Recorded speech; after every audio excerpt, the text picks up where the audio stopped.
Assalamualaikum warahmatullahi taala wabarakatuh.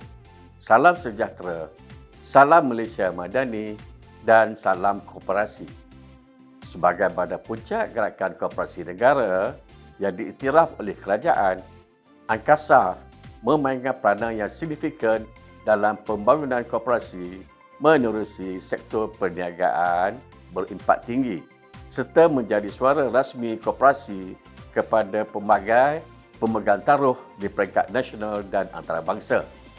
Setiap anggota memainkan peranan penting dalam membentuk kejayaan dan kelangsungan kooperasi melalui semangat kebersamaan, manfaat yang dijana dapat dikongsi secara adil dan saksama. Kooperasi bukan sekadar platform ekonomi tetapi juga medium memperkukuh jaringan sosial dan komuniti. Inilah nilai yang membezakan kooperasi daripada model ekonomi yang lain.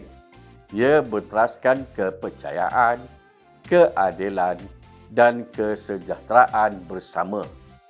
Sehubungan itu, marilah kita terus memperkukuh peranan angkasa sebagai pemacu pembangunan yang inklusif dan mampan selari dengan aspirasi Malaysia Madani. Selamat ulang tahun ke-55 Angkasa, Koperasi Pemacu Kesejahteraan Ekonomi Anggota. Sekian, terima kasih.